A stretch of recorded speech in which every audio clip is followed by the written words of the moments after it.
Controversial statements have been released by officials of governments of both Ethiopia and Eritrea that have led to the recent escalation of both countries. Well, the Foreign Minister, Gideon Timotheus of Ethiopia, Stop calling this tension. Stop calling it posturing. This is pre-war positioning. 65% of Ethiopia's military is moving north. Eritrean mechanized units are advancing toward Mekelle. Tigray is fracturing from within. The Pretoria Peace is collapsing in real time. And the Horn of Africa is standing on the edge of its biggest interstate war in modern history. كم رياض لنا ኩናት ናይ ቀርና አፍሪካ ኮበሮ ሓምሓም ካብ ዝህረመሉ ሓያል ገይሩ ዘሎ ብፍላይ ድማ ኣብዚ ቅንያት እዚ ብብልጽግና ጥራይ ዘይኮነ ዳርጋ ሚድያታት ናይ ዓለም በዚ ሰፍሐ መልክዕ ክዛረበሉ ዝውዕል ዘሎ እዩ ቁርብትለይ ክንዛረበልኩም ክፍትና ገለ ካብቲ ነቲ ኩናት ዝዝረብ ዘሎ ካብ ዝተፈላለዩ ምንጭታት ሶርስ ክንገብር ስለንደሊ ብሉምበርግ ነውፅዎ ኣሎ ካልኦት እውን ኣብ ጉግል ኣቲኹም ድሕሪ ኢትዮጵያ ኤርትራ ኒውስ እንድሕልኩም ፅሒፍኩም لما أنت عبيت أرتيكل استتصحيفهم له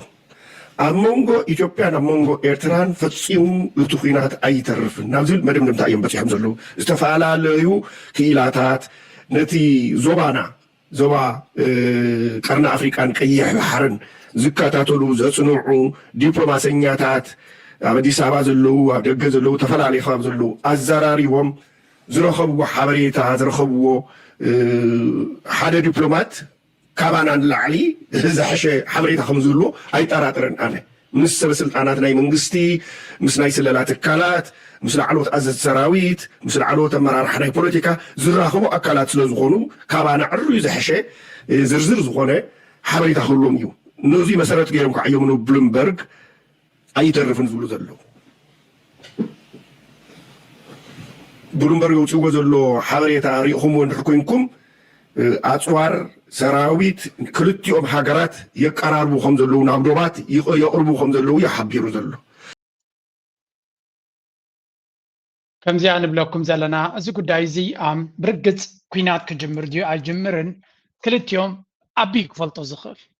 عبدي عبنت كوينات كغبرو دي اي غبرون ما اسك غبرو يبخماي كغبرو زياده بلصقنا يكفلطو زخل مخنياتو نسينت كوينات كجمر زدل زلو ስለዚህ እዚ ጉዳይ እዚ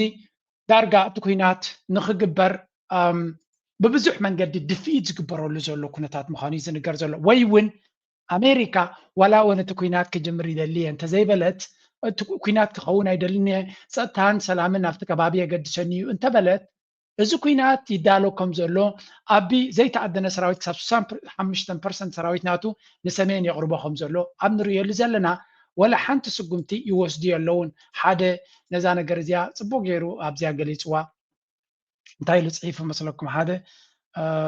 ብዛዕባ መርገጽ ናይ ኣሜሪካ ጽኢልና እዚ ናይ ኣሜሪካ ነቲ ኩነታት ከም ዘይፈልጥዎን ዘይከታተልዎ ከም ዘለውን ኮይኖም ክቐርቦ ዝደልዩ እቲ ነገር ጽቡቅ ጌርካ ተረዲኻዮ ዝበለጸ ኢሉ እንታይ ኢሉ ዝጽሒፍ ነይሩ what is most interesting about this mass mobilization of forces and military equipment is you can be absolutely certain that the US intelligence has been watching this for weeks and yet there has been no public or private efforts by the US diplomats to intervene. This is despite Trump personally saying that he is going to end the war in Sudan and that he is going to mediate a lasting agreement on the GERD between Sudan, Egypt, Ethiopia and Egypt. Does anyone in the sometimes will zalo better to bala Bloomberg went to say in an article refer gary na America ስለያው መርበባት ሳተላይት ኢሜጅስ ነዚ ኩናት እዚ ጽቡቅ ገይሮም ይፈልጡ ወይም እንታይ ይካየድ ከም ዘሎ እንታይ ማለት ታክብል ደልየ ሳተላይት ኢሜጅስ ናቶም ካሊ ዩዝሪ ናይ አቢ ሰራዊት ከመይ ሊንቀሳቀስ ኣሎ ብጽርግያታት ድንቀሳቀስ ዘሎ በቪዲዮታት ድወጽ ዘሎ they know this ንኩናት ብድላዋት ይግበር ከም ዘሎ they know ስለምታይ ስቂሎም አለው እንደሪልካ ግን because they're part of it ነቲ ኩናት ይደልይዎ ኣለው እኳ እንተደይበልና ኢማራት ትደልዮ ኩናት ስለዝኾነ እስራኤል ትደልዮ ኩናት ስለዝኾነ ኣሜሪካ ርያ ከም ዘይረኣየት ወላ እውን ረብሓናታ በኣሉታ ዝፅለ ምዃና ፈለጠት that's why በተደጋጋሚ ፀጥታን ሰላምን እንደልብለው ኣብ ቀይ ባሕሪ ፀገም ክፍጠር ኣይደልዩን እዮም ዘለው ግን ኢማራት ነቲ ጉዳታት ናይ ኣሜሪካ ርኢኹም ከም ዘይናራኹም ኩኑ ብገንዘብ ነቲ ምሕምሕዳር ናይ ዶናልድ ትራምፕ ብገንዘብ ብሎቢ ብኻልእ እናገበሩ ነዚ ኩነታት እዚ ርኢዮም ከም ዘይረኣዩ ክኾኑ እዮም ዝሓትዎም ዘለዉ ሱዳን ኣብ ከቢድ ቅርብላዋትያ መዕለቢ ተሳኢኑላ ንጎም ምሸት ብዛዕባ ኣብ ዝረበሉን ዝእወየሉን ዘሎ ግዜ ኢትዮጵያ ዝበሃል ሃገር እናወደቓ ኣብ ዝኸደሉ ዘሎ ግዜ ተወሳኺ ዝሰፍሐ ናይ እንደራ ኩናት ንምክያድ ንዝብገስ ዘሎ እሞኻ ብግልፂ ብቪድዮ ዝተቐድሐ ብሚድያታት ናቱን ኮላይ ኣፅዋራት ናቱ ንጎም ምሸትን ስኢሎም ኣብ ሚድያ ኣብ ዘቐምጡሉ ዘለዉ ነዚ ኩሉ እናረኣየ እቲ ዓለም እቲ ኣሜሪካ is doing nothing is saying nothing ይዛረቡ የለውን ይገብሩ የለውን the good thing ኣብ ኖርማል ግዜ ከምዚ ዓይነት ክመፅእ ከሎ ከም ኤርትራዊ ኣዚኻ ሕማቅ ክስማዓካ ይኽእል እዩ ምክንያቱ እቲ ዓለም እቶም ፀላእቲ ክወሩ ክመፁ ከለዉ ኩሉ ግዜ ስቕ ትብል ወይ እውን ትሕግዝ ወይ ሽፋን ትገብር ኤርትራ ስጉምቲ ክትወስድ ከላ ግን ቀዳማት ኣንጻር ኤርትራ እዩ ኣብዚ ሕጂ ኮይና ክንሪኦ ከለና ግን ብልፅግና ሰራዊቱ ንሰሜን ይንቀሳቀሱ ኣሎ ወይ እውን ኩነታት ናብ ሰሜን ገፁ የቕርቡ ኣለዉ እንድሕሪ ኢሎምና ወል እንታይ ኢና ንብል ብልፅግና ንዕምሩ ክሕፅር ይቀዳደም ኣሎ ጥራይና ክንፈልጥ ንኽእል እዚኣ ስምዑለይ እሞ ከነተሓዛ ኢና The TPLF. And remember, from 2020 to 2022, there was a fierce battle between the Ethiopian National Defense Forces from the on side of the border to fight the TPLF. Right now, as the Ethiopian National Defense Forces is going up north towards a conflict with the Eritrean National Defense Forces, the people in the middle are the TPLF. As you can see in this particular map, the TPLF lie right at the border with Eritrea. But the Tigray People Liberation Front ኣብዚ ሕጂ ከም ንሪኦ ዘለና እቲ ሰራዊት ናይ ብልፅግና ብክልተ መንገዲ ነዚያ መኸስማዓኩም ሽዑ ሓዳፊቱ ክነተሓሕዞ ተጠናኺሩ ይቕፅል ከም ዘሎ ተሓቢሩ ሰራዊት ምክልኻል ኢትዮጵያ ናብ ትግራይ ብዝተፈላለዩ ኣንፈታት ዝገብሮም ዘሎ ምንቅስቓሳት ብዘይ ምቁራፅ ይቕፅል ከም ዘሎን ብወገን ሓይልታት ትግራይ እውን ተመሳሳሊ ሰፋሕቲ ምውፋራት ይካየዱ ከም ዘለውን ተገሊጹ ኣሎ ናብ ኣዲስ ኣበባ ዝኣተው ሰለስተ ነባራት ኣዘዝቲ ሓይልታት ትግራይ TDF-ን እቶም ኣብታ ኣዲስ ኣበባ ዝፀንሑ ሓይልታት ሰላም ትግራይ TPF ዘጣየሹ ጀነራላትን ትግራይ ላዕለዎት ወተሃደራዊ መኮነናት ኢትዮጵያ እውን ኣብ ወሳኒ ዝኾነ ኣኼባ ክቕመጡ ተወሲኑ ከም ዘሎ ይግለጽ ኣሎ ወተሃደራዊ ካውንስል ሰራዊት ምክልኻል ኢትዮጵያ እቶም ተጋሩ ጀነራላት ብዛዕባ ኣብ ጫፍ በፂሑና ተባሃለ ዘሎ ኩናት መሰረት ብምግባር ኩነታት ሕወሓትን ሻዕብያን ብጭቡጥ ከብርሁ ከም ዝተወሰነ ተገሊጹ ብወገን ሕወሓት ዝተጣየሸ ወተሃደራዊ ኮማንዶ እውን ኩናት ንምኽባር ላዕላውነትን ምምላስ ተመዛበልትን ዝብል ጭርሖ መዚዙ እዋናዊ ኩነታት ገምጊሙ ንዘይተርፍ ግጥም ክዳሎ ተወሲኑ ምውፋር ሓይልታት ከም ዝጀመረ ካብ መቐለ ዝበፅሐና ሓበሬታ ኣመላኺቱ ኣሎ ሰራዊት ምክልኻል ኢትዮጵያ ብወገን ምዕራብ ትግራይ ኣዝዩ ግዙፍ ሓይሊ ይሃንጽ ከም ዘሎን ምትዕርራያት ኮራትን ኣሃዱታትን ተኻይዶም ከም ዘለዉ እውን ንምፍላጥ ተኻይሉ ኣሎ ሰራዊት ምክልኻል ኢትዮጵያ ናብ ትግራይ ካብ ክልላት ኢትዮጵያ ወፂኡ ይግዕዝ በምህላው ኣብ ካልኦት ክፋላት ኢትዮጵያ ዝተፈጠረ ፀገም ፀጥታውን እቲ ካልእ ጉዳይ ኮይኑ ኣሎ በዚ ድማ እቶም ዝረኣዩ ዘለዉ ስጋኣታት ፀጥታ ንምክልኻል መንግስቲ ልዑል ድልውነት ቴክኖሎጂ ኩናት ክህሉ ከም ዝኣዘዘ ይተሓቢሩ ብመሰረት ፀብጻብ ኣጃንስ ፍራንስ ፕረስ ሰራዊት ምክልኻል ኢትዮጵያን ሓይልታት ትግራይን ናብ ደቡባዊ ከባቢታት ይግዕዙ በምህላዎም ሓደጋ ኩናት ይውስኽ ምህላው ዲፕሎማስያውን ምንጭታት ምዕራባውያን ተወኪሱ ፀብፂቡ ኣሎ ሓይሊ ምክልኻል ኢትዮጵያ ንትግራይ ይኸባሎ ክብል ሓደ ምንጭ ክገልጽ እንከሎ ምንጭ ትግራይ ድማ ነቲ ኩነታት ልዑል ምጥንኻር ዘለዎ ምንቅስቓስ ሓይልታት ክብል ገሊጽዎ እዩ ኣብ ክልል ኣምሓራ ዞባ ሰሜን ወሎ ከተማ ቆቦ ነበርቲ ወጥርና ወሰኺ ከም ዝመፀን ሓይልታት ፌደራልን ክልልን ናብታ ከተማ ምእተዋምን ገሊፆም ኣለዉ ነበርቲ ንኣዲስ ስታንዳርድ ኣብ ዝሃብዎ ሓበሬታ ኣብ ቀረባ እዋን ሰራዊት ምክልኻል ፌደራል ብወገን ዓፋር ናብታ ከተማ ከም ዝኣተወ ቅድሚ ሓደ መዓልቲ ድማ ፍሉይ ሓይሊ ክልል ኣምሓራ ኣብ ቆቦ ከም ዝተረኣየ ሓቢሮም ኣለዉ ሲቪል ማሕበራት ኣብታ ከተማ እናዓበየ ዝኸይድ ዘሎ ስግኣት ንምምላስ ካብ ባንክታት ከም ንሪኦ ዘለና እቲ ኩነታት ካብ መዓልቲ ናብ መዓልቲ ካብ ሰዓት ናብ ሰዓት እናተቐያየረ ኣብ ዝኸደሉ ዘሎ መድረኽ ናይ መወዳእታ ምርጫታት ናይ ብልፅግና እንታይ ክኸውን ይኽእል እዩ ንዝብል ንምግማት ብዙሕ ነገር ክንርኢ ንኽእል ኢና ሓደ ኣብዚ ቀፃሊ ክንሓስበሉ ዘለና ወይ እውን ቀፃሊ ዝመላለስ ሕቶ እንተሎ ኣብዪ ኣሕመድ ስለምንታይ ዝርበፅ ዘሎ እቲ ቀዳማይ ዝጀመረ ኩናት ውፅኢቱ ኣይርኦን ድዩ ዘሎ እንድሕሪ ኢልና ድሓን ገለ ካብቲ ሓበሬታ ክንህብ ክንፍትን ሌትስ ጎ የሚወጡ መረጃዎች እንደሚያመለክቱት የአብይ አህመድ አገዛዝ በአማራ ክልል የሚደረገውን ውጊያ ለመቀጠል እንዳይችል የበጀት እጥረት እንደገጠመው ተመልክቷል። ይህንን የበጀት እጥረት ለመቅረፍ ማህበረሰቡ በየቤቱ እንዲያዋጣና ነጋዴዎች በከፍተኛ መጠን መዋጮ እንዲያደርጉ አስገዳጅ መመሪያ መተላለፉን ነው የሰማነው። ጦርነቱን ተሸከሙት ብለዋል የአብይ ጀነራሎች ሰሞኑን ወደ ታች ባወረዱት መመሪያ ላይ። እስቲ ከአማራ ክልሉ ወቅታዊ ሁኔታ እንጀምር። ምን አለ ከም ንሪኦ ዘለና ኣብ ክልል ኣምሓራ ካብ መዓልትና መዓልቲ ንኣብይ ኣሕመድ ፅቡቕ ዜና ኣይኮነን ዝመፆ ዘሎ እቶም ናይ ውግእ ጀነራላት ናቱን ሓለፍትናቱን ፀብፃብ ይህብዎ እንትኾኑ ይህብዎ እንተለዉ ኮይኖም ኣብ ክልል ኣምሓራ ስዕረት እዩ ዘጋጥሞ ዘሎ ስዕረት ብስዕረቱ ድማ ሕማቕ ስዕረት እዩ ዘጋጥሞ ዘሎ ኣብ ልዕሊ ድማ እዚ ኩናት እዚ ንኢትዮጵያ ብኩሉ መፅናዕታት ከም ዝግለጽ ዘሎ ኣብ ዝሓለፈ ኩናት ናይ ትግራይ ኣዝዩ ብዙሕ ክሳራ ከም ዘጋጥማ ካብ ወፅያ ኣብ ክልል ኣምሓራ ሰፊሕ ክሳራታት ኣጋጢሞ ከም ዘሎ ሕጂ እውን እንተኾነ ብድጎማታት ዝቕፅል ዘሎ ቁጠባ ናቱ ምንጭ ናይ እቶቱ ጥራይ ዘይኮነስ እቲ ቢዝነስ ኣዝ ዩዥዋል ዋላ እውን እቲ ዓብ ከተማ ዝምጥን ቢዝነስ ኣብቲ ዓብ ከተማ ኣብ ኣዲስ ኣበባን ከባቢኡን እንዲ ቁጠባ ናይ ኢትዮጵያ ዘሎ ኣብኡ ተሓፂሩ ዘሎ እዩ ኣብ ኣምሓራ ቢዝነስ የብሎምን ኣብ ዝዋን እዚ ዳርጋ እቲ ክልል ንቢዝነስ ዘይምችእ ኮይኑ እዩ ትግራይ ወፂኡ ግደፍወሱ ኣምሓራ ድማ ብዓብዩ ንቢዝነስ ምችእ ኣይኮነን ኦሮሚያ ክፋል ናቱ ምቹእ ኣይኮነን ዘሎ ምስቲ ናይ ኦሮሞ ሊበሬሽን ኣርሚ ዝበሃል ወይ ኦኤልኤ ዘሎ ወይ ካልኦት ሕጂ እቲ ቁጠባ ኣለና ኢሉ ዝጀሃረሉ ዘሎ ኣብ ኣዲስ ኣበባ ከባቢ ዘሎ እዩ ኢቨን ኣብ ኣዲስ ኣበባ ከባቢ ዘሎ ቁጠባ ድማ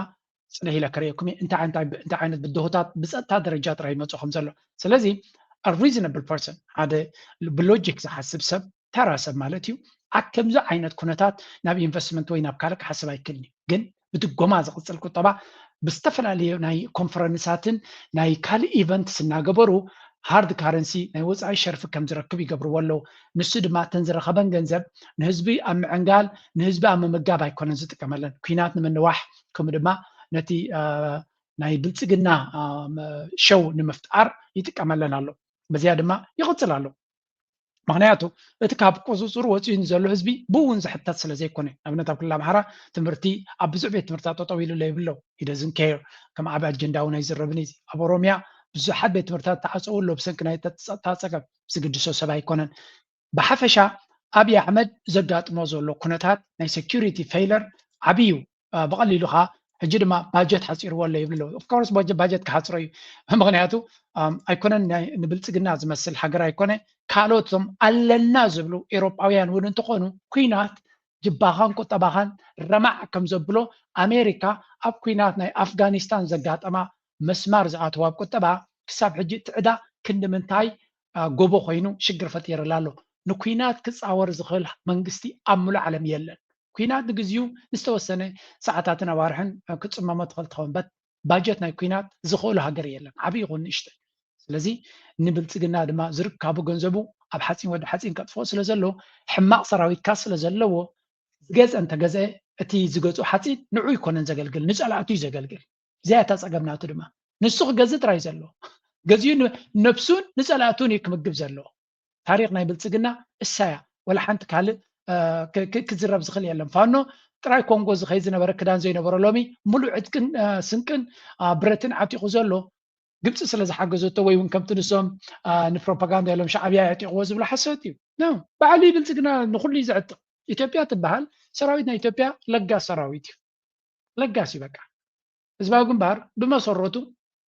በትሪ ሒዙ ወፅዩ ታንኪ ሒዙ ዝተመለሰ ሳላ ደርጊ እዩ ካልእ ኣይኮነ ስዑድያ ሓጊዞ ግብፂ ሓጊዞ ናይ ከላም ፋርቕ ንሽተይ ሓጊዞም ምኾኑ ኩልዮም ንዓውደ ኩናት ክቕይር ዝኽእለ ኣፅዋር ግን ዝዓበየ ካብ ደርጊ መፅዎ ስለዚ ደርጊ ክሰዓር ከሎ ድማ ንኤርትራ ንዝመፅእ 30 ዓመት ክንቀሳቕሳ ዝኽእል ተተኳስን ሚሳይላትን ታንክታትን ገዲፍላካ ኸይዱ ምክንያቱ ኩሉ ኣብ ኤርትራ ዝነበረ ዝበፅሐ ስለ ዘትረፍዎ እዚ ድማ ኤርትራ ንክሳብ ሕጂ ዘንቀሳቕሳ ዘሎ ካልእ ኣፅዋር ኣለዋ ክንብል ንኽእል ኢና ገዚኣ ክትከውን ትኽእል እያ ግን ብዓብዩ እቲ ንሳቶም ዝገደፍዎ እዩ ትማል እውን ሻዕብያ ስርሑ ስለ ዘይገድፍ ኩናት ምስ ተጀመረ ቴኖ ደታኒካ ተሰሪቁ ዝብሉ ኣፅዋር እዩ ወሲድሎም ዝኸውን ኩሉ ሰብ ይፈልጥ እዩ ስለዚ ሕጂ እውን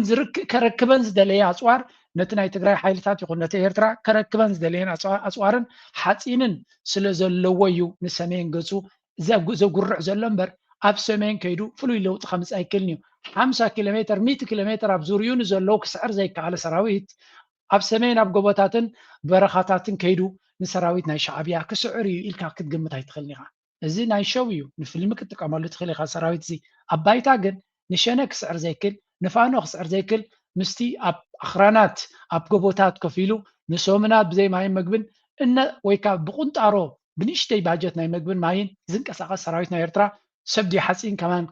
ዘጠራጥረካ ዓይነት ምሱ ተዋጊኡ ሓፂን የጥሕኖ ወላ ገለ የጥሕኖ ተንድርካበን ሓፂንን ካልእን ከረክብ ስለ ዝደለየ እንተደይ ኮይኑ دارجا جهراز اللي يكونات يكونن بلتقنا سراويت ناتو عقم خمزة يبلو كل سبي فلت أبزوانزي كاله من البات نفانو دامو قلقلت بلالو كاوز قد دخاب اسمه አመለክተው ደግሞ በኦሮሚያ ክልል በአዲስ አበባ በ35 ኪሎ ሜትር ርቀት ላይ በሚገኘው ሙሉ ወረዳ ላይ ሰኞ ገበያ በተባለ ከተማ ላይ የኦሮሚያ ነጻነት ሰራዊት በከፈተው ማጥቃት እንቅስቃሴ በስልጠና ላይ የነበሩ ከ70 በላይ የአገዛዙ ሚኒሻዎች መደምሰሳቸውንና የኦሮሞ ነጻነት ሰራዊት ከተማዋን መቆጣጠሩን ከሰሞኑ በርካታ ከተሞችንና አካባቢዎችን እየተቆጣጠረ እንደሚገኝና በአንዳንድ ቦታዎችም ላይ የትራንስፖርት አገልግሎት መቋረጡ በተለይ ሰሞኑ በዙዋይ ዱግዳ በሚባለው ወረዳ ላይ كم تري وزلهم الزخات تبلتقنا زبهال تسفى زي بلو سراويت كنبل كلنا نخنقانن إلنا خمسة كنا نخطر دولنا يزغا أب أوروميا يزي أب حدة كيلومترات كابتي 4 كيلو بلتقنان مالتيو قريبهم نتي اتي سراويت نسمين سلازغا ده كتماتات كوكو عصرون كابندا بوليسن كاب كالن وتهدراوي اتكن سنكن نكوزدو يوم زدالو زلو باي ذا واي بلتقنا بوليسناتو ابزوان زبال زلو زوم شننا حيلو مسكدو مشنه حبو ديل كغبر كم زخل مو اوروما انصار محرا كينات كغبر كم زخل سلازي اتنا حدهم كم زبالعو غيركا اب سلطاناي مقصال كم جيم تتحيزوا خم زلون دروك سرحلا جميرو خم زلون يزنقر look at this ازي هبلتقنا هاجر هانص الله زبل كم زي عينت ناي سكيورتي تصقم يغاطمو كم زي عينت ناي سكيورتي تصقم نزلوها كم هاجر يلكا افقدو كتفكرلون كتجهرلون كتتاقعلون كتاقعلون كسمع كلها بحكي كسمعك زلويون كتقمت عليك نمنتا يوم ساعه كندوز دي شوفنو لتلكا because it's serving for the purpose نتي اذا كوينات يكون ابي احمد ኢትዮጵያ ይሉ ዝተመረፀ መራሒ ደይኮነ ነቶም አገልገልቱ ይሉ ዝተመረፀ መራሒ ስለ ዝኾነ ክንዲ ዘጋጠመ የጋጥም እቲ ሚድያ ኣይዛረበሉን እዩ ኣብ ሓደ ሃገር ኣብ ሱዳን ኢኻ ከምዚ ዓይነት ነገር ትሪ ምናልባት ምስቲ ሃገር ተመቂላ ክትብል ከለኻ እምበር ሓደ ማእከላዊ መንግስቲ ኣለዋ ትብሎ ሃገር ካብ ሱዳን ድፈልያ ነገር እንተሎ ኣብይ ኣሕመድ ኣዲስ ኣበባ ሒዙ ስለ ዘሎ ጥራይ ሱዳን ኢትዮጵያን ፍልልይ ናተን ኣብዚ ሕጂ ሓደ ነገር ጥራይኻ ክትብል ትኽእል ኣብይ ኣሕመድ አዲስ አበባን እቲ ማእከላዊ መንግስትን አቡ ኮፍ ኢሉ ስለ ዘሎ እዩ ብግምጣሉ ሰራዊት ናይ መንግስቲ ሱዳን ካብ ካርቱም ክስደት ተገዲዱ ኣብ ፖርት ሱዳን ከይዱ ስለ ዝነበረ ይትፍልልይ እምበር እቲ ዕንወትን እቲ ንሪኦ ዘለና ኣካይዳን ተመሳሳልነት ኣለዎ ናው ኣብ ከባቢኡ ንዘሎ ፀገም ክፈትሕ ዘይክእል ሰራዊት ናቱ ንሰሜን ከይዱ ዓበ ነገር ክገብር እዩ እንድሕር ኢሎምካ እወ ሰብ ዕንወት ክፈጥር ክእል ኸውን እዩ መሬት ከብርስ ክእል ኸውን እዩ መልሃት ሓፂን ተተኪሱ ኩሉ ኣብ ሰማይ ከሎ ክፈሽል ስለ ዘይኮነ ገሊእ ኣብ መሬት ክወርድ እዩ ህዝቢ ከሳድድ ይኽእል ኸውን እዩ ህዝቢ ሲቪል ክቐትል ይኽእል ኸውን እዩ they can do that እዚ ከም ዓወት ይቆፅርዎ እዮም ሰብ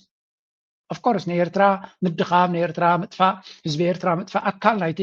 ኣጀንዳ ስለ ዝኾነ ንዓታቶም ሓንቲ ስድራ ናይ ኤርትራ እንተቐቲልካ እውን ኣብ ነዊሕ ኩናት ይዕወት ኣለኹ ኢኻ ትብል ናይቲ ኤርትራውያን 5 ሚልዮን ወይ 3 ሚልዮን እዮም ድሕሪ ኢሎም ሓንቲ ስድራ እንተቐቲልካ እውን ብናቶም ካልኩሌሽንስ ኣብቲ ምዕሪት ንዕወት ኣለና ኢኻ ክትብል እዚ ከውን ዳ እምበር ንሰራዊት ናይ ኤርትራ ገጢሞም ክስዕርዎም እዮም ኢሉ ሲሪየስ ዝግመት ሰብ የለን እሞ ከምዚ ኢሉ ከሎ ዳ ዋይ ንኩናት ዝህንደት ዘሎ እዮም ዝብሉ ዘሎ ክልተ ነገራት ከሪአኩም እዮም ናይ ኢትዮጵያ ቦኽረና ዝበሃል ሓደ ኣርቲክል ኣውፅኡ ነይሩ ኣብይ ናይ ግድን እዩ ንኩናት ክገብር ናብ ኤርትራ ግድን እዩ ኩናት ክእውጅ ስለምንታይ ንዝብል ድማ ወል ኣብዚ ሪፖርትስ ኣብይ ኣሕመድ may prepare for war in north with Eritrea and Tigray ናይ ግድን እዩ ክገብር ዘሎ ምክንያቱ ولا እኳ ስዑድ ዓረብን ቱርክን ብተደጋጋሚ ነዚ ሓሳብ ዝጠጠው ከብሎ ፀቕጢ ይገብሩሉ እንተለዉ ልኡኻት ናቶም ኤርዶዋን በኣካል እቲ ድማ ዛዕበየ ቲፕ ቶፕ ዲፕሎማት ናይ ስዑድያ መፂኦም ክልቲኦም ግደፍ እዚ ጌጋ ኢኻ ትገብር ዘለካ ሓረጋ ኢኻ ትፈጥር ዘለካ ንካልኦት ጥራይ ዘይኮነስ እንኮላይ ንዓኻ እንተበልዎ ብፍላይ ኤርዶዋን reportedly urged Abiy not to recognize Somaliland and warned against destabilizing Eritrea, Somalia and Sudan ኤርዶዋን ድማ በኣካል መፂኡ ኣብ ቅድሚኡ ንሰሜን ኣብዚ ቀርኒ ኣፍሪካ ኩናትን ዕግርግርን ክግበር ኣይንደሊና ከምኡ ንሶማሊላንድ ኣፍልጦ ብምሃብ ንእስራኤል ኣምፂኻ ዞባኻ ነዚ ዞባ እዚ ሰላም ክትከልእ ኣይትፈትን ኢልዎ ነይሩ but critics describe Abiy as a catspaw እዚ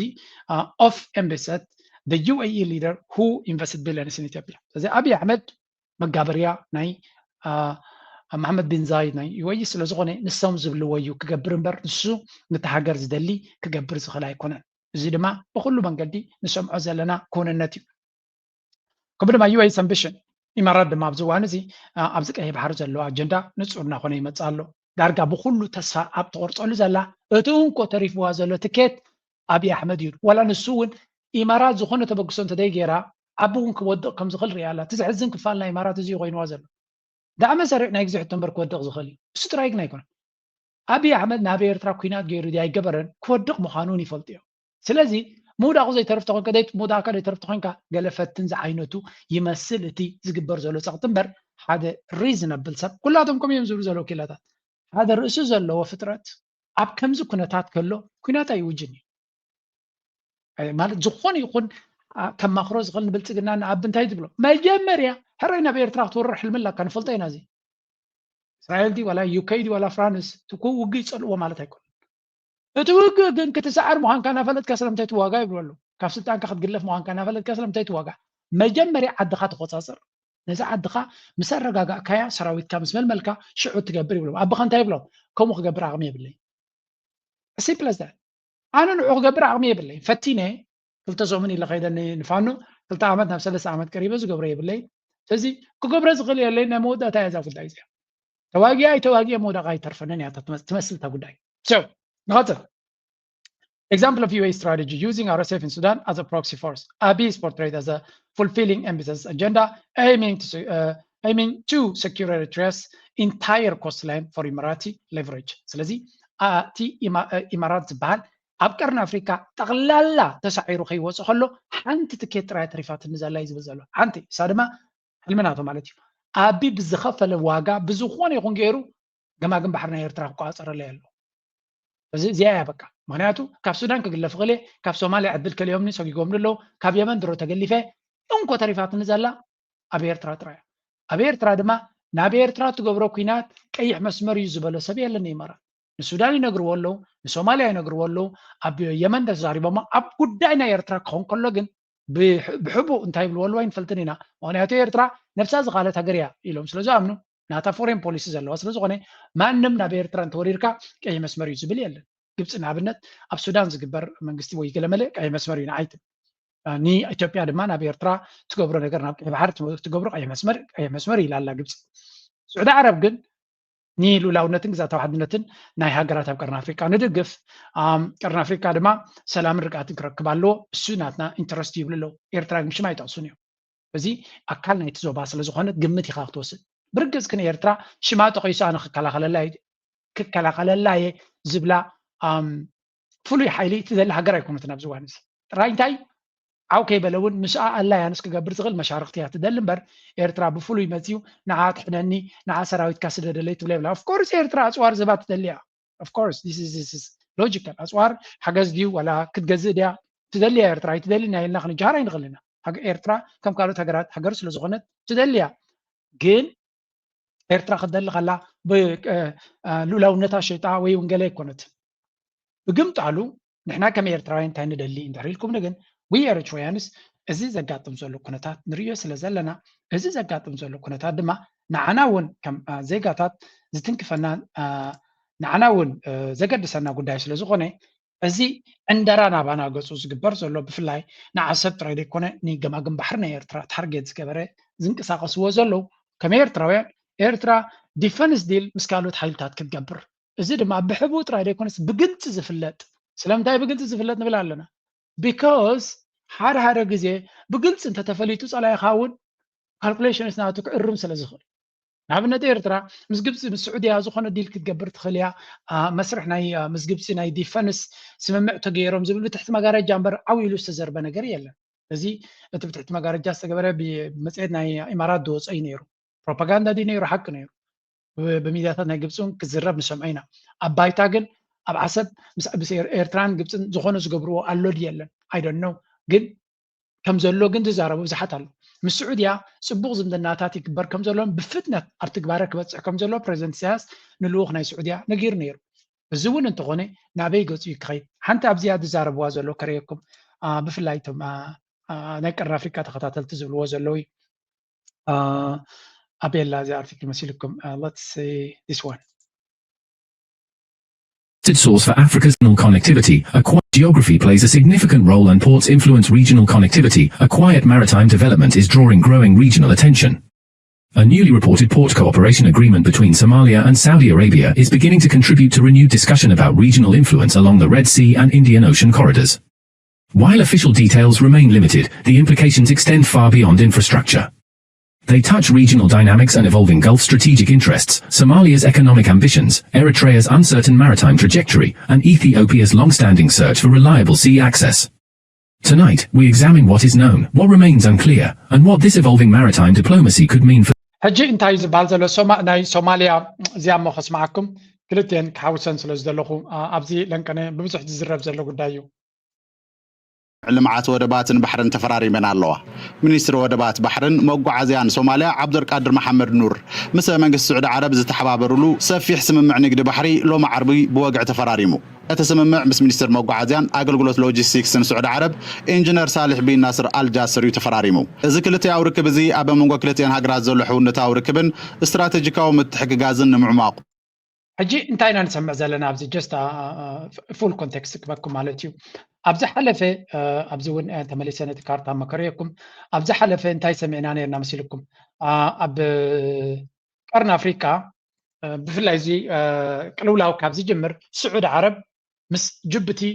ብወደብ ታጁራ ናይ 30 ዓመት ዲል ከም ዝገበረት ስለዚ ስዑድ ዓረብ ናብ ቀይ ባሕሪ መፅያ ኣብ ጅቡቲ እቲ ኢማራት ተቃውሞቶ ዝነበረት ማለት እዩ ስዑድያትያ ናይ 30 ዓመት ዲል ገይራ ንብልፅግናን ንኢማራትን ካብቲ ከባቢ ገሊፋ ውፅያቶም ኣላ ኣብ ሶማልያ ክኸውን ከሎ ኢማራት ኢሚድየት ምስ ወፀት ትርኪ ዝነበራ ሽርክነት ኣስፊሓ ግብፂ ከም ዓቃብ ሰላም ኮይና ተኣትላ ስዑድያ ድማ ሓደ ናይ ሓይሊ ባሕሪ ብፍላይ ኣብቲ ኢማራት ትዕንድረሉ ዝነበረት ከባቢ ሶማሊላንድን ኣብ ፑንትላንድን ዘሎ ኖርዝ ኢስት ዝበሃል ስቴት ናብኡ ገፃ መፅያ ከም ዘላ እዩ ዝንገር ዘሎ ስለዚ እዚ ጉዳይ እዚ ናበይ ክኸይድ እዩ እንድሕሪ ኢልኩም ኤርትራ ኣብዚ ጉዳይ እዚ ምስ መን ትሰርሕ ኣላ ንፁር ኣይኮነን ዘሎ ምስ ስዑድያ ትሰርሕ ከም ዘላን ምስ ግብፂ ትሰርሕ ከም ዘላን ይንገር እዩ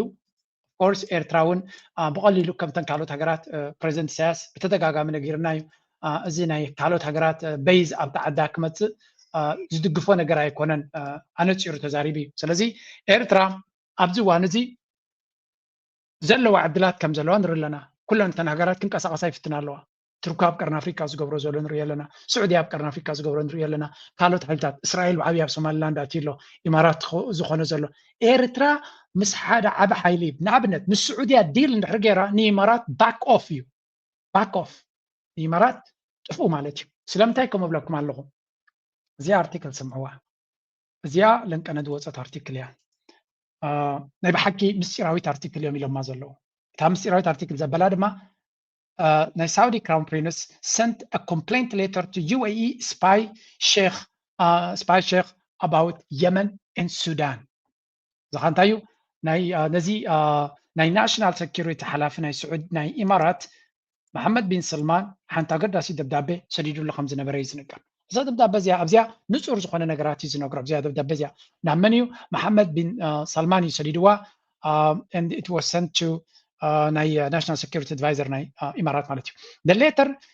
expresses Saudi complaint about UAE's actions in Yemen and Sudan ስለዚ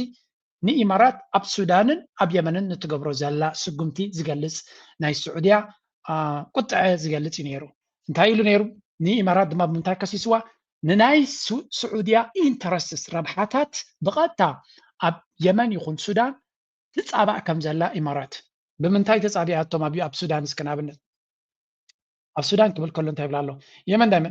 ናይ የመን ንዳዕመ ነቲ STC ዝበሃል ወይ እውን ነዚ ሳውዘርን ትራንዚሽናል ካውንስል ዝበሃል ዝነበረ ንዑ ብምድጋፍ ነቲ ስዑድያ መሪሓ ብዓለም ደረጃ ንየመን ሓደ ንክትገብር ነቲ ሕቱ ዝበሃል ድማ ንምቁፅፃር ኣብ ትኸዶ ዝነበረት ኣንፃሮም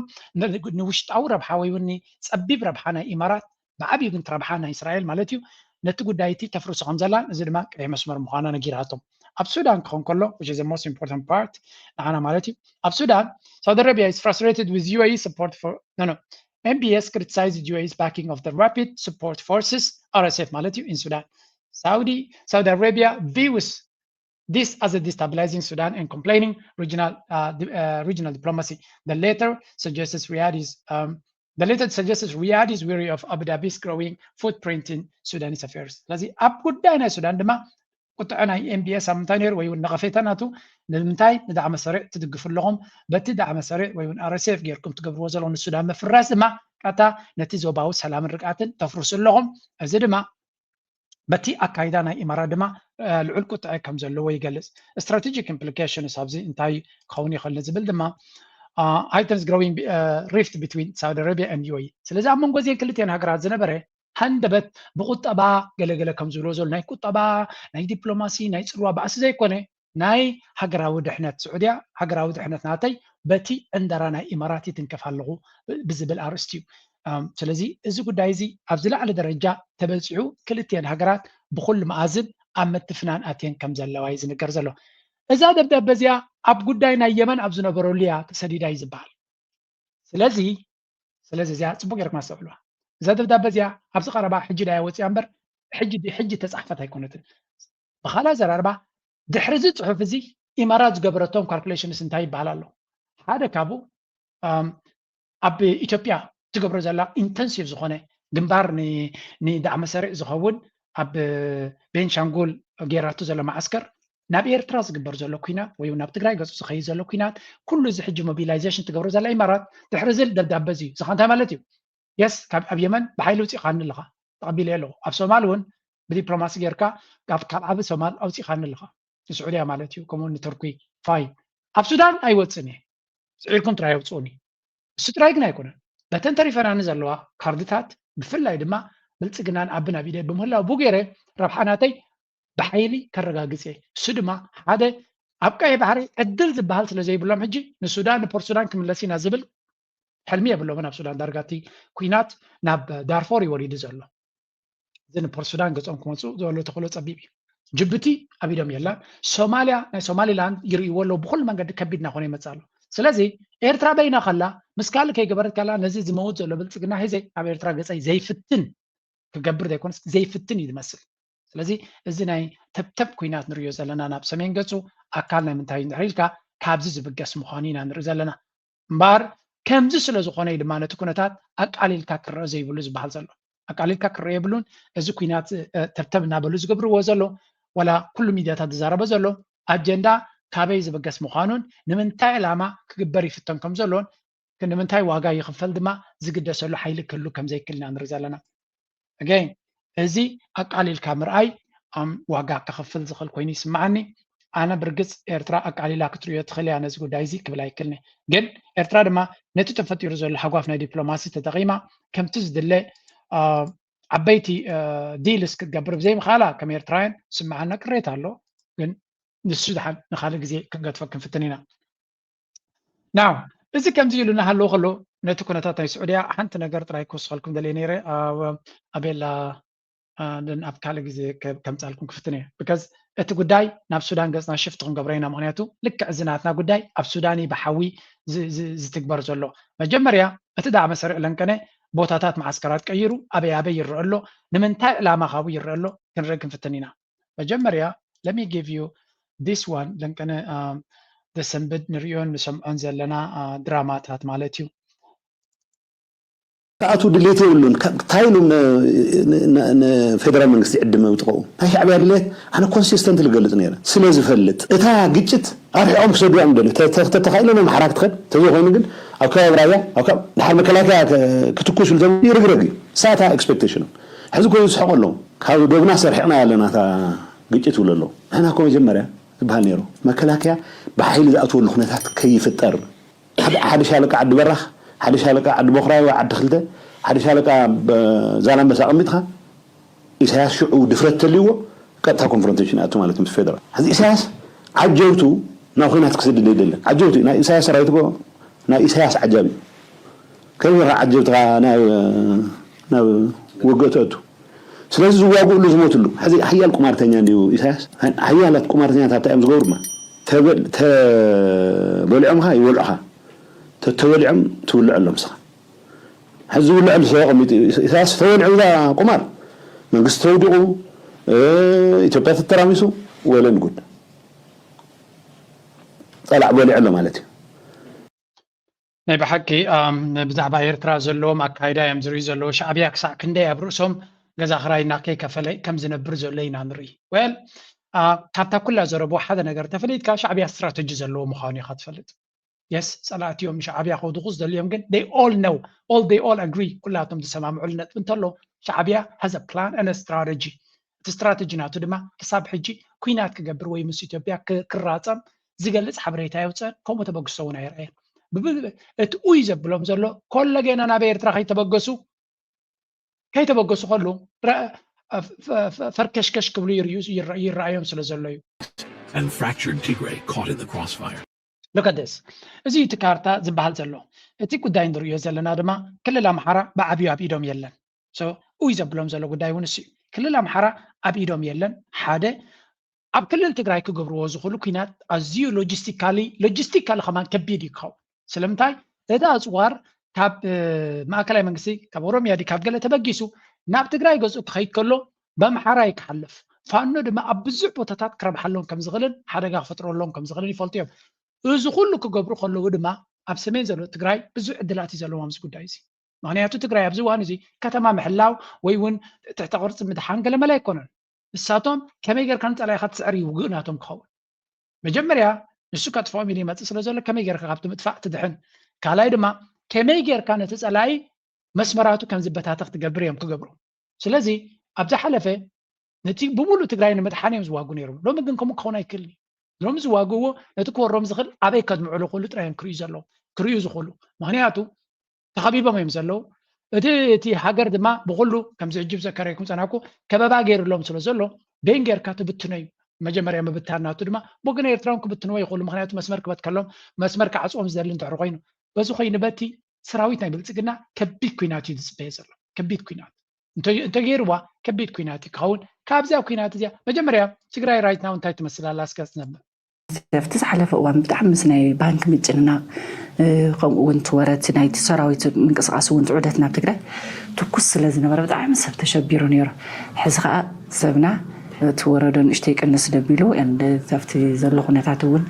قروبناي دبلومات ممللا سيبو قال مللا تسفا زغورلو خناتات نيرو زي حق تزغورلو تبل حق زربا بتاع بزح سب سو تسفو سلازغون بزعو طرح واقع زدليل خناتات على مقرب نفاس رخي بزغني مسل كن افتم محبراو غدايات تفتي ايكونوم غدايات كن بزح مقللات ترايم فلاهم سناي بانك تتحاحزو زلو غداي لو تلو بزح لوط يلن خاتبل ناي من اسي سدت فلسته لهون رئي نمبر تفرحر له يمثلنا عن انديامون من المادري نلمامد يلمامدو سلا زلو تغير نغير زلو خوين سمع الناسي حد معلتي قلت معلتي دنقاص يرى سالساي ربعي معلتي يقبلوا زيون قال لي حدغنيا خستاي اندي حما نغيرنا لمدكا مخاد مالتي نات لمامدكا يمخادينا بحد من خلطن مخنيات يلمدلو ስለዚህ አነ እሱ ይዝረእኒ ከምኡውን በሰሩሕ እዚ በትግራይ ዋላ በልዮ በኢትዮጵያ ዋላ በልዮ አጀንዳታት ዝሆኑ ዛዕባታት ካብ ክልተ መዓልቲ ዋላቶም ዝሕጉሱ ዋላቶም ዘፍርሑ ዋላቶም ዘጭንቁ ዋላ እንድሕሪት እውን ናይ መዓልታት አጀንዳ ይኾኑ ዋጭዋጭ ትብል ትግረም ወይ ተሐዝን كاو تقدفو ترسع منهم كم زي تفترة دما تم طفات زغورو اكلات يخونو خالوت يخونو كتعسو يتري له حلفنت كوسدو لي كبزات ريواز اللي هو تي كنتات اب تግራይ ዘሎ كبد زبلك خون كم زخلي كل سب كغمتاو زخليو معناتو كيناتن ورا كيناتن غومشتن بفلاي ولا تقرن افريكا بملو نحنا ኤርትራውያን ውን እንታይ ጽቦ ረኺብና ኣለና معناتو እቲ ተሐዲድን وكيناتن ورا كيناتن نقوم شيتن عب زوريانا معلتها ونتي everyday life ناي إرتراوي يكون ناي كرن أفريقيا تقماتي زيس أرلو كنتاتيو أتي حمام دما من شناتو 4 كيلو يزلو أبن كادرتاتونيو مغنياتو أبي عد مسلطانو أب كوينات حتحد راي كنبر زغل أب كوينات ناي تزبي نحت حدنا بالعه كنبر خليو he already told his plan أنو حبيلو قد ما بيلوسي بلانات نغير نيريو غني كان بليسو ينقمنو والمنጫሱ ወለጂሱ ወልጥቄሱ ወልጨብሱ ኑጋ ኦሮሞ ይችን እጁ ላይ የገባችን እድል ማጣት የለበትም ጠላቶቻችን እኛን ለመስበር ከኛው ውስጥ ኦሮሞን ነው እየፈለጉ ያሉት ጠላቶቻችን ቢላይዘው ወደኛ እየሮጡ ነው ህዝባችን መንቃት ያለበት ጊዜ ቢኖር አሁን ነው ሚሶሙ ጅጅረሙ ሶቀቡ نورومان تايز بلام زلو رومو ام بز برومان دي كحبا ኦሮሞ ዕድመ ስልጣንኩምን እታ ሒዝኩማ ዘለኹም ዕድልን ካብ ኢድኩም ክትወፅእ ቀሪባ እያ ስለዚ ካብ ሕጂ ተበገሱ ካብ ሕጂ ሓፊልኩም ንስልጣንኩም ንስልጣነይ ተዋግኡ ምክንያቱ ካብዚ ወፃኢ ከጥፍኡኹም እዮም ከም ዘጥፍዎም ድማ ነገር ይፈጥሩ ኣሎ ነቶም ኣምሓራ ብፍላይ ኣብቲ ወለጋ ዝበሃል ኣብ ልዕሊ ኣምሓራ ዘጋጥም ዘሎ ግፍዕታት ብዙሕ እዩ በቲ ኦሮሞ ባህላይ ሰብ ማለት እዩ ስለዚ ነዚ ፀገማት እዚ ከም ስትራቴጂ ዝኽተሎ ሰብ ስለ ዝኾነ ሰብ እዚ ከቢድ ዝኾነ ፀገም ከጋጥም ከም ዝኽእል ኣብ ኢትዮጵያ ዝንገር ኣሚን ፀላእትኻ ቀደም ናይ ደገ ፀላእቲ ዝገብርዎ ዝነበሩ ገይም ዝበሃል እዚ ሰብ እዚ ብቀደሙ ሃንዲሱ ከም ፕላን ሒዝዎ ከም ማስተር ፕላን ሒዝዎ ዝመፀ የብስ ሁለተኛው አማራን ራሱ አጋጣሚ ማፋጀት ነው። ሁለተኛው አማራን ከህግ ማስረጃ ለው አጋጣሚ ማፋጀት ነው። ሁለተኛው አማራን ራሱ እርስ በርስ ማፋጀት ነው። ሶስተኛው ኦሮሞን ራሱ እርስ በርስ ማፋጀት ነው። አራተኛው አፋርና ሶማሌን ማፋጀት ነው። ቤኒሻንጉልን ከኦሮሚያም ከአማራም ጋር እንዲሁ ማፋጀት ነው። ከዛም ሲያልፍ ሙስሊም ክርስቲያንን ማፋጀት ነው። የሙስሊም ክርስቲያን በማይሳካበት ወቅት ሙስሊም እርስ በርሱ ክርስቲያን እርስ በርሱ ደግሞ እንዲፋጅ ከም ትሪእዎ ዘለኹም ባሻይ ኩላ ናሕዘዳ መብላዕ እዩ ኦሮሞ ምስ ኣምሓራ ከተባልዑ ኣለካ ንኣምሓራ ናሕትሕዱ ከተባልዑ ኣለካ ምክንያቱ ብዝተፈላለዩ ኣርባዕተ ዞባታት ወይ ኣርባዕተ ምሕዳራት ኣለዎ እንተ ኣምሓራ ኣብ ናሕትሕዱ ከተባልዑ ኣለካ ንኦሮሞ እውን ከምኡ ናሕትሕዱ ከተባልዑ ኣለካ ቤንሻንጉል ኢልካ ነቲ ጋምቤላ ምስ ኦሮሞ ምስ ገለ ከተጋጭዎ ኣለካ ኣስላም ምስ ክርስቲያን ከተጋጭዎ ኣለካ እንተደይሰርሕ ኢልካ ኣስላም ናሕትሕዱ ክርስቲያን ናሕትሕዱ المهم إذا زبلا زلوا كلها فصيم ويا بتعدو إذا مسكر زلي يكونن أتعدي أبل لاجيرو كحماتاتيلو أبال عوان يناقطاني زلوا عدو زناقط سب درا عدو خينات هاجر مالتيو كم أبي أحمد عدو زناقط مراحي أي ترى يمكن بالخلينا هنياتو يا تي كنتات بزح مسكر النتن زربان ونزوديوس لزي كوني أبزي قدايزي ترجع everybody agrees كل سبيل ردايو تكوينات كما يقصل كم زلون أبي أحمد سقبرو زول لقبنا دما أبز قدمت هنا ريكم نيري የሚወጡ መረጃዎች ማ ከተማ በማድረግ ወደ ማጀቴ ቀበሌ ተንቀሳቀሰ ሲሆን ልዩ ቦታው ቻይና ካምፕ በተባለ ቦታ ላይ የአጼ አምደ ጽዮን ኮር ከፍተኛ ጥቃት ፈጽሞበት መፍረሱን አረጋግጠዋል። ይህ በቀለ እንደሚገኝ በተለይ ደግሞ በሰሜን ወሎ የጠነከረ የእጅ መስጠት ሂደት እየተፈጸመ እንደሆነ ለማወቅ ተችሏል። ወደ ወታደራዊ ውጊያዎች ስንመለስ በምዕራብ ጎጃም ዞን መቼም ፋኖ ኣብዚ እዋን እዚኣ ነዛ መድረክ እዚኣ ተጠቂሙ ዕላማታቱ ከሳልጥ ተዘይኪሉ ከምዚ ዓይነት ወርቃዊት ዕድል ከጋጥሞ ዝኽእል ኣይኮነን I think it is obvious right now እቲ ዳይናሚክስ ናይቲ ኩናት ብዙሕ ተቀያይሩ ስለ ዘሎ ብልፅግና ከምዚ ኣብ ቀድማ ቢልና ንሪኦ ዝነበርና ዓብይ ወታደራዊ ቅልፅምናቱ ንሰሜን ዘርጊሕዎ ስለ ዘሎ ካብ ክልል ኣምሓራ ድማ ካብ ብዙሕ ቦታታት እውን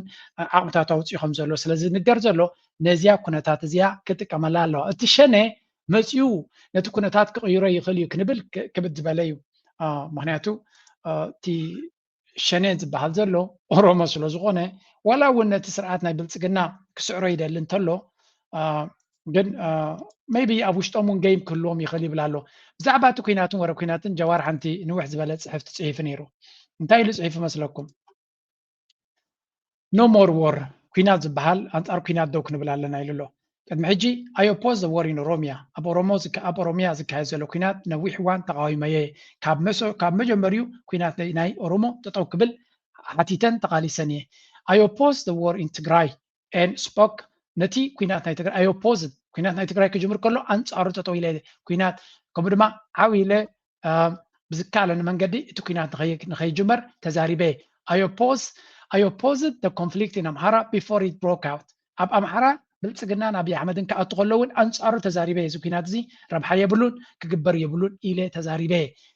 and I warned at that time that rushing to coercively disarm the regional special forces and FANO without sufficient reassurances would lead to conflict. ስለዚህ ተቀላጢፍካ ነቲ ፍሉይ ሓይሊ ናይ ኣምሓራ ከምኡውን ነቲ ፋኖ ብረት ከተውርዶ ምሕሳብ ጌጋን ናብ ካልእ ፀገም ክወስድ ከም ዝኽእልን ስለዚ ቀሲልካ ክረአ ዘለዎ ምዃኑ ነጊረ ነይረ and now ሕጂ ድማ እዚ ኩናት ንሰሜን ገፁ ዝግበር ዘሎ ዓብ ዋጋ ከኽፍለና ስለ ዝኽእል ሕጂ እውን ክንጥንቀቕ ኣለና እየ ዝብል ዘለኹ today I stand firmly against the dangerous push toward another war in the north and I raise my voice once again in warning ስለዚህ ሕጂውን ድምፀ ኣቢለ ንሰሜን ገጹ ዝብገዝ ዘሎ ኩናት ኣንጻሩ ጠጠው ብላ ኣለዎ ክግበር የብሉን ሓደገኛ ኩናት ይብላ ኣለዎ that position is fully consistent that position እዛ መርገጽ ናተይ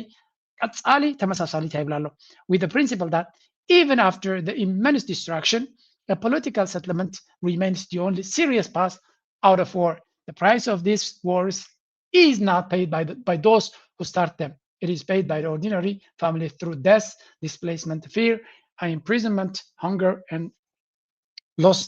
lost features. تايز بلزلو. إذا كوينات كاب كوينات كم تزغرب حيلا. كل عينات مفلل هاي ببوليتيكا ما قديم على بكرة كبزلو. هذا من كوينات زجمرو زلو سبعة نساتو ما يكونوا واجان هاي كوينات زخفلوه. من دا ترى سبيو. ترى من سي هيوتو يخفل. ترى سدرابيتات نبرتون هيوتون. من نبابرون حد بزيد ما عدون عودون قديفو أفقدون خنبر مزعين هايتهم نعيش دما كم المتي جبر سلزي نكوينات زجمروان نتكوينات زمرحوان لساتو ما يكون واجان هاي تكوينات زخفلو بغلوتي واجن كوينات هاي تقراي من واجا خفيلو وندريلكا تم هاي تقراي اللي زنبرون كالوتن تم اللي سوام هيوتهم بعد ساعات كان قال مالت ريقوم الله حشوية تعوت له እቲ ተራዝ ሞተሰብን እቲ ኣፈقዱ ማዓስከራት ተጓሒፉ ዘሎን ዕድሉ ዝጸልመተን ሰንከለን ካልእ ንስዩት ነቲ ኩናት ዋጋ ዝኸፍለሉ ኣብ መወዳእታ ድማ ኩናት ምስ ሓለፈ መሬት ምስ ፀሃየ ጥራይኻ ነቲ ኩንነት ትፈልጦ ስለዚ ጀዋር ብእዋኑ ሕጂ እውን ኣበርቲዑ ኣንጻር ኩናት ጠጠው ብላ ኣለኹ ክብል የዋፅኦ እዩ ድማ እዚኣ ድማ ንነዊሕ እዋን ፖለቲካዊ ካፒታል ድማ እያ እዚኣ ምክንያቱ እዚ ኩናት ዘሓደገኛ እዩ ማንም ሰብ ድማ ጠጠው ንኽብልን ንኸይግበርን እዩ ዝደሊ ዘሎን ዝፅዕር ዘሎን ስለዚ ኣብዚ እዋን እዚኣ ፅሩይ ትኽክለኛ መርገፂ ሒዙ ይኸይድ ስለ ዘሎ ጀዋር ዕዉት ይክኸውን እገዝ ጀነራሊ ፖለቲከኛ ብሱል ዲኻ ይብሱሉን ኣንጻር ኩናት ጠጠው ምባል ብልሒ እዩ ብዘይገድስ እንታይ እቲ ምክንያት ኣንጻር ኩናት ጠጠው ክትብል ኣለካ ንኣብነት ከም ኤርትራ ንሕና ዊ ዶንት ዋንት ዋር ኣነ ኩናት ኣይደልን እቲ ኩናት ንእሽተይ ክፋል እውን ንድግፎ ንብል ዘለና ክወረና ስለ ዝመፅእ ዘሎ ምስ ግዜ ከጥፋኣና ስለ ዝደሊ ዘሎ ጥራይ እንድሕር ከምኡ ኮይኑ ዝተርፍ ነቲ ኩናት ካ ንሱ ይጅምሮ ስለ ዘሎ ግብረ መልሲ ክወሃበ ይግባእ ኢና ንብል ዘለና እምበር ኩናት ናይ ኤርትራውያን ከም ኤርትራዊ ኮይንካ ኩናት ክትምና ይትኽእልና በሰላ ናይ ኩናት ክንዳና ዝፈልጦ ኣብ ዓለም የለን ክንዳና ዝፈልጦ ኣብ ዓለም በሰላ ናይ ኩናት የለን you tell me maybe ሰባት 3 ዓመት 2 ዓመት 4 ዓመት ሪኦም መኾን እዮም we have seen this for years ንዓመታት ንዘበናት ኢና ሪና ዘለና ቃንዛ ናይ ኩናት ንስኻይ ስለዚ ኩናት ዝደሊ ሰብ የለን ንምባል ጀዋር ድማ ጽቡቅ ገይሩ መርገፂኡ የነፅር ኣሎ ማለት እዩ ተጋዳላይ እዚ ምስኦም ዝነበረ ኣብ በረኻታት ትግራይ ምስኦም ዝተሰቀየ መናእሰያት እዮም ቲዲኤፍ ዝበሃሉና ቲዲኤፍ ንምጥፋእ እውን ልዕሊ ኣብይ ኣሕመድ ድሌት ዘለዎም ሕዚ ኣብይ ኣሕመድ ኣብ ሚድያታት ወፂኡ ምዝራብ ሓዲግዎ እዩ ልሳን ከፊቱ ኣሎ እና ንኸምኡ እየ ታየምፅኦ ከመይ ከምዚ ክኸውን ክኽእል ክኢሉ ንምባል እዚኣ ሓቲተካና ኣታሒዝና ጎዲፋይ እንትን ምስ ሻዕብያ መንግስቲ ብምሕባር ዝምለስ ሕቶ ህዝቢ ትግራይ የለን ዝብል ጭርሖ መሳሊት ነገር እውን ነይራ ኣፍዲኣና ሲጀመር መንግስቲ ትግራይ ምስ ሻዕብያ ኮይነ ሕቶ ህዝቢ ትግራይ ክምልስ እየ ኢሉ ድዩ ኮይኑ እታ ፅምዶ ብዝደለይዋ መንገዲ እዮም ዝትርጉምዋ ዘለውና ኣብዚ መንግስቲ ፌደራል ህዝቢ ትግራይ ሰላም ተኮይኑ ምስ ጎረባብቱ እንታይ ዝሕምም ነገር እኒአዎ እንጻድቃን እንታይ ዝሕምም ነገር እኒአዎም ሰላም እቲ ናይ ህዝብን ህዝቢ ርክብ ተተጀመረ ንምንታይ መድረክ ብዘግነዩ ቁፅሪ ማይክ ብዝሓዙ ቁፅሪ እዛ ነገር እዚኣ ንምንታይ የልዕልዋ ማለት ትብል ዘለኽ እንዲ ዝኸውን ዘሎ ሕዚ ሻዕብያ ንሻዕብያ ኮይንካ ዝምለስ ሕቶ የለን ኢሎም ኣነ ክልተ ኣንግል እየ ዝርአ ህዝቢ ትግራይ ምስ ፌደራል ኮይንካ ግን ኣሎ ምስ ፌደራል ኮይንካ ዝምለስ ሕቶ ኣሎ ኮይኑ ድዩ እዚ ህዝቢ ትግራይ ናብኡ ተነፃፀርቲ የለን ክነፃፀረኒ ኢና ግን ንሕና መኸት ህዝቢ ትግራይ ውዕሊ ፕሪቶርያ ክፍፀም እናተበደልና እውን ሰላም ኢና ንልምን ዘለና ዝኾነት ንፃፍ ነገር ፅንቀቕ ናይ ሰላም እንተልያ እውን ሕገ መንግስቲ ግልፂ እቲ ውዕሊ ፕሪቶርያ ግልፂ እዩ ግደፉ ሰላም ይኣክል ኢና ንብል ዘለና ምክንያቱ ተበዲልካ ተወፂዕካ እውን መስዋዕቲ ክትውስኸሉ ስለ ዘይግባእ ካብዚ ወፃኢ ግን ተወኔራ ትተርፍ ብሓፈሻ ከም ንሪኦ ዘለና እቲ ኣብ ትግራይ ዘሎ ሰብ ነገራቱ እናነፀረ እዩ ዝመፅእ ዘሎ ኣብ ከምዚ ኩነታት ከሎ ግን ነዚ ይመስል ኣብ ጎኒ ህዝቢ ትግራይ ኣይንስለፍን ምስ መንግስቲ ኢትዮጵያ ተሰሊፍና ኣብ ልዕሊ ህዝቢ ትግራይ ንዝግበር መጥቃዕቲ ክንድግፍ ኢና ኢሎም ኣዲስ ኣበባ ኣትዮም ኣለዉ ኣብ ትግራይ እናሃለዉ እውን ዘድልየና ኩሉ ስራሕቲ እናሰራሕና ኢና ፀኒሕና ብፅንዓት ይኹን ብኩሉ ክንገብሮ ንኽእል ሰራዊት ምብታን ዝግበር ስራሕቲ ህዝቢ ንምብታን ሓድነት ህዝቢ ትግራይ ፋሕ ንምባል ኩሉ እናገበርና ፀኒሕና ኢና ሕዚ ናብዚ መፂና ኣለና ኢሎም ብዝሃብዎ ፀብፃብ መሰረት ዓብዪ እንግዶት እዩ ናይ ድራር እንግዶት ተኻይድሎ ተስፋይ ንጉስ ባዕሊቱ እዩ ፅሒፍዎ ዘሎ እቲ ስርሖም ወዲኦም ኣብ ትግራይ ዝገብርዎ ዝነበሩ ስራሕ ቃልሲ ወጊኖም ናብዚ መፅኦም ኣለዉ ኢሉ ባዕሊቱ እዩ ነጊርና ዘሎ ክቡራት ተኸታተልቲ ናብ ትግራይ ኦንላይን እንኳዕ ደሓን መጻእኹም ክብለኩም ይፈቱ ከም ንሪኦ ዘለና ናይዞም ሰለስተ ጀነራላት ነብሱ ዝኻለ ዓብዪ ኣርእስቲ ኮይኑ ዘሎ ትግራይ ኣብ ኣገዳሲ መድረኽ ኣብ ዘላትሉ እዋን ከም ትሪእዎ ዘለኹም ሓደ ካብቲ ዲያስፖራ ናይ ትግራይ ኩናት ንኸየጋጥም ዳግማይ ኩናት ንኸየጋጥም ኣብ ዝፅዕረሉ ዘሎ እቶም ጀነራላት ትሪእዎ ኣለኹም ስርሖም ወዲዮም ማለት ምስ ብልፅግና ብታሕቲ ታሕቲ ክገብርዎ ዝነበሩ ስራሕ ኩሉ ወዲዮም ናብ ምንታይ ንመፅእ ኣለና ይብልለው ናብ ብልፅግና ብወቅዒ ስለዚ ካብቲ ናይ ጎቦ ንፃወቶ ዝነበርና ናብቲ ቀጥታዊ ተራ ክንፃወቶ ንኽእል ናብ ኢና መፂና ዘለና ይብልለው ነዚ ድማ ብዙሕ ሪኣክሽን እስክወሃበ ይሰማዕ ኣለኹ ምክንያቱ ብርግፅ ድማ ከምኡ ሕቶ ክኸውን ዘለዎ ብርግፅ ይርእይዎ ስለ ዘለዎ ብፍላይ እቶም ምስ ብልፅግና ሰፊሮም ዘለዎ ዝገብርዎ ዘለዎ ዝሓለፈ ኣብ ኣዲስ ኣበባ ኣብ ዝነበረ መድረኽ ተረኺቦም ንብዙሕ ሰብ ኣዝዩ ኣጨቃጫቂ ዝኾነ ጉዳይ ነጥበልዕ ኢሎም ነይሮም ኣጨቃጫቂ ዘይኮነስ ሓቃን ማለት ኣጨቃጫቂ ዝገብሮ እንታይ እዩ ንኣብነት ሕዚ ኣጨቃጫቂ ዝገብሩ ሞያዊ ትንታነ ዝህቡ ሰባት ኣለዉ ማለት ኩናት እሲ ይትንትኑ ንኩናት ክትንትኑ ከለዉ ማለት ኢታማጆር ሹም ይኮኑ እንዲዮም ነይሮም ከመይ ገይሮም ከምዚ ዓይነት ንዚ ኩነታት እዚ በዚ ልክዕ እዚ ይግምግምዎ ማለት ሓፂር ንእሽተይ መስዋዕትነት ስለዚ እንታይ ማለት እዩ ሓደ ብግልፂ ሓደ ሚስጥር እኒአዎ ካብ ሳሙራ ንዓቐብ ካብ ዮሃንስ መንጋግ ንዓቐብ ሲ እኹል ዝኾነ ሚስጥር ካብ ጌታቸው ንዓቐብ እኹል ዝኾነ ሚስጥር እኒአዎ እንታይ ማለት እዩ ኣብቲ ኢትዮጵያ ክተዋፈሮን ክትገብሮን እትደሊ ዘላ ኩናት ካብቶም ግንባር ቀደም ኮይኖም ዝመርሑ ዘለው ወሰንቲ ሰባት ሓደ ኮይኖም እዮም ስለዚ ካብ ምንታይ ተወጊሶም ካብ ገምጋም ካብቲ ገምጋም ናይቲ ውግእ ዝመርሕ ዘሎ እዮም ኢሎም ብበላያበል ወይ ከይዶም ብምምኻር ወይ ካብ ዝኾነ ግምት ተወጊሶም ኣይኮነን ዋግዕ ሕዚ ሓደ ንምንታይ እዮም ከምኡ ዝግምግሙ ኣለዉ ማለት ሓፂር መስዋዕት ውሕድ ሕዚ ኣብዚ ጀነራል ፃድቃን ኣብ ኢትዮ ኤርትራ ከይተረፈ በባድመ ነይሮም ካብኡ መፅኦም ንፆረና ኩሉ ሰብ ዝፈልጦ ታሪክ ስለ ዝኾነ ንጀነራል ወዲ ሸብር ግበኛታት ኢሎም ዝኸሰስሉ ውግእ ነይሩ ሓቂ ድምፅኦም ማዕሮ መርሸንቲ ገለገለ ኢሎም ከም ዝነበሩ እዩ ብዙሕ ግዜ ዝዝረብ ብዝኾነ ናይ ፃድቃን ጉዳይ መወዳእታ ስለ ዘይብሉ እቶም ተጋሩ ኩላቶም ተዛሪቦም ዘለዉ ሕጂ ናብቲ ናይ ዓድና ጉዳይ ክንሰግር ኢና እቲ ኩነታት ኣዝዩ ብዓረብ ኸጠር እዮም ዝብልዎ እቲ ኩነታት ናይ ትግራይ ዘሎ ኣብ ከምዚ ኩነታት ድማ ፖለቲካዊ ምምቕቓል ናይ ብሓቂ ዝሕዝን እዩ it's really sad ዘለዎ ኩነታት ድማ ኣምላኽ የጥሕኖም ክብል ይደሊ ናብ ኤርትራ ገፅና ክንሰግር ከለና በዚያ እስከ ክንጀምር መጀመርያ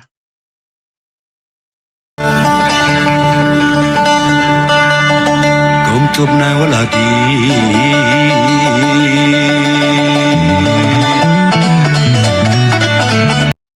ሲነማ ኣዲስ ኣበባ ዝነበረ ሲነማ ናቕፋ yes a very good progress ክሳብ ኣብ ዝኾነ ስራሕ ንበፅሕ ኣነ ምስ ማይኮ ሬከርድስ ዝገበሮ ስራሕ ናብዚ ከምፅእ ክፍትን እየ I hope ናይ ብሓቂ ደስ ዘብል ስራሓት ዝሰርሕ ዘሎ ኣብ ኤርትራ ማይኮ ሬከርድስ ክብሪ ኣለና ናይ ብሓቂ ስራሕ ናቱ ብተገዳስነት ዝሰርሕ ዘሎ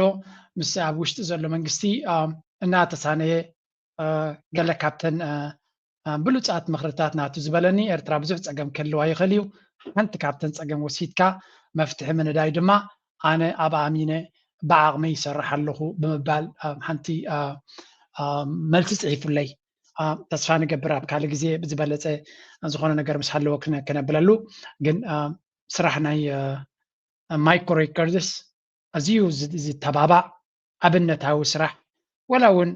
ኣይኖ ገለገለ ሰብ ነገራት ናይ ምስትንዓቅ ባህሪ ይርእ ኣብ ኤርትራውያን أبز دجزلو في لين أبتدم بتقامر رجل البحر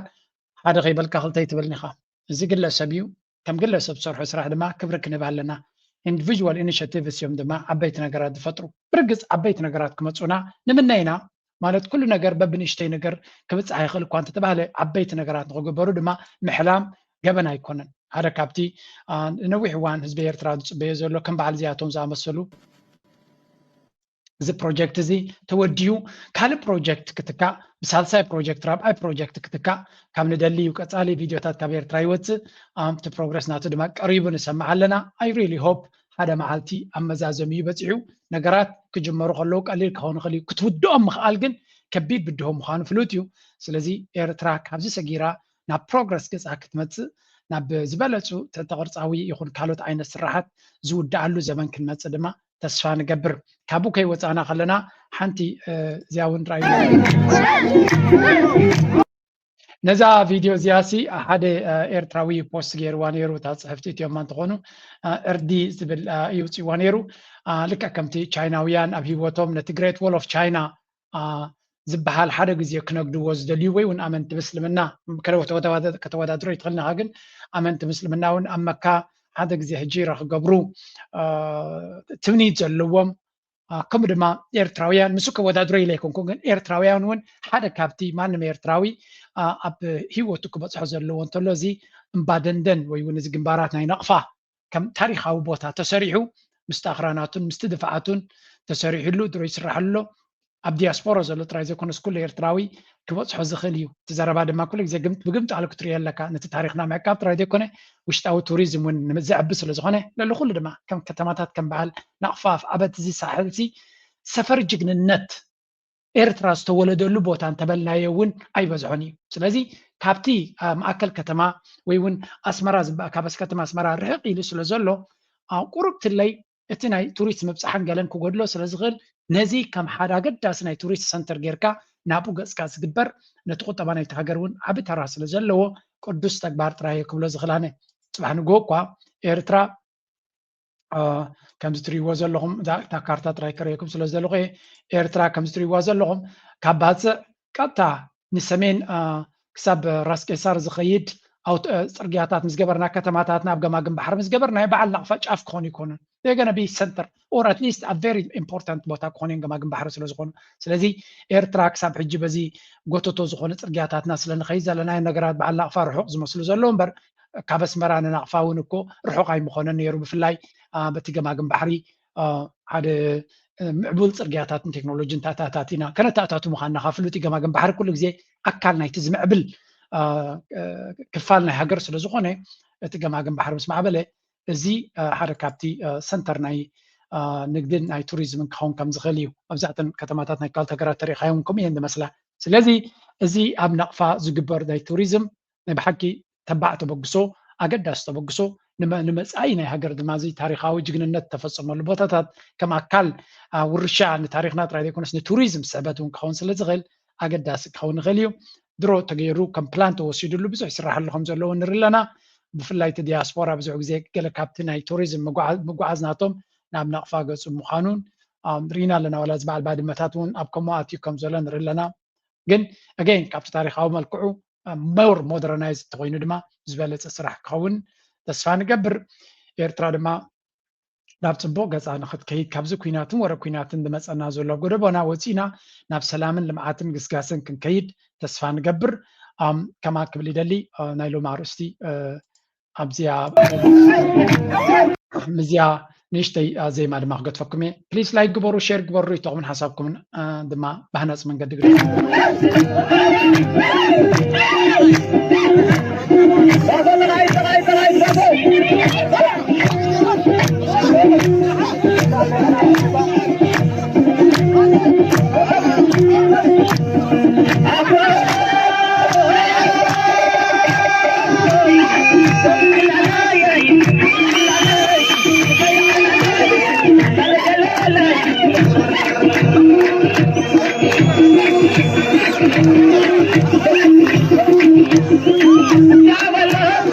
Well,